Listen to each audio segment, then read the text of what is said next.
Back for another day. It's Thursday and I am such a loser because I'm still getting used to doing these diaries, you guys. I want to get better at it. I want to do these every week to share a glimpse into my own training and hopefully provide some insight into what you can do to better out your training and balance things out a little bit better. Today's Thursday. Yesterday I kind of took a rest day from my accessory work or additional training that I would do before I taught my live class, and it was leg day. I showed you guys a clip from yesterday's leg day, and I woke up feeling pretty tight, but overall pretty good this morning considering everything that we did. Today I started my Thursday like I always do, just like I did on Tuesday. I went for a run. This morning I covered 6 super foggy, extremely humid and sticky miles, but it felt really, really good. The thing that I'm hating is that it is staying so dark so late. So normally I would run out to this like really cool trail where normally when I get there the sun is coming up and it's swamp and marsh and beautiful birds are all around and there's normally bunnies hopping. I know I make it sound like it's something out of a Disney movie, but for real, that's what it's like. But now it's still dark in the morning when I get there and I don't go on single trails like that where there's just too much in the surroundings that you can't see. So I turned around before I got to the trail, but it was still great, still covered 6 miles. Then I came back, and this is what I'm mad about. I should have set my camera up to show you guys, but on Thursdays, I spend a lot of time stretching things out. So it's kind of like a recovery rest day for me, where I spend about a good solid 30 minutes of stretching out my calves, stretching out my hamstring, rolling my entire body from top to bottom, and then doing a lot of static holds too, where I would do 30 seconds on, shake it out, 30 seconds, and I would normally hold each one for 3 rounds for that time. So I did calves, hamstrings, quads, and hip flexors, and then I also used my PVC pipe to do my shoulder openers like I did the other day. And so yeah, now my body feels so good. I think it's really important for everybody to add in one active recovery day where maybe you go for a run or a bike ride and then spend 15 to 30 minutes. You don't have to spend a lot of time, but just 10 to 15 minutes of spending quality effort rolling things out, stretching things.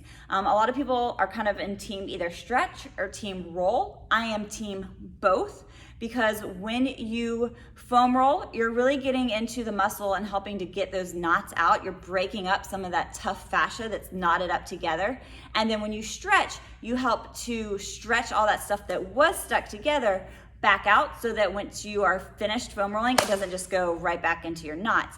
And vice versa. Like a lot of times I heard this really great analogy the other day that if you just stretch but you have a lot of knots, basically what you could be doing is kind of like when you have a loose knot in a shoestring and then you pull it, like it just tightens that knot even more. So I think it's really important to spend some time foam rolling and then spend some time stretching to really get the most bang for your buck and let yourself and your body recover. I think that as we get older, stretching is something that we overlook, but it becomes so important. It is one of the reasons that most people think that they have bad knees or they think they have a bad back, when in reality, they don't have a bad anything, they just have bad mobility. And if you spent the time just doing those things, 1 to 2 times a week even would make a huge difference.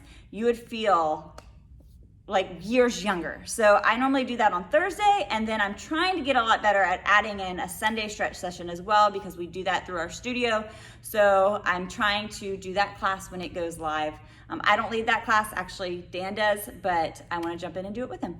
So now that I am all stretched out, I'm just going to kind of have a little bit of fun. I'm going to do some handstands, and then I have another class to teach a little bit later this morning. So that's the plan.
I actually did record an outro. However, the lighting was so terrible that I was like, you know what? I'm going to do this when I get home.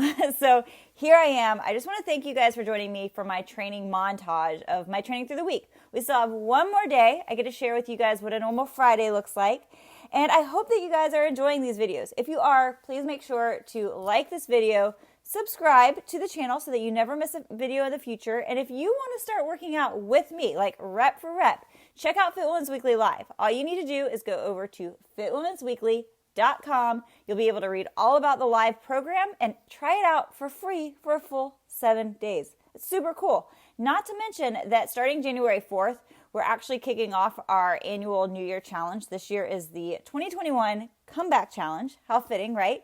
And if you sign up during the month of November or the month of December, you get the rest of the year for free. Yeah, that's freaking amazing, right? So go head over there, fitwomensweekly.com, check it out. Thank you guys so much for hanging out with me, and I will have Friday's training up pretty soon.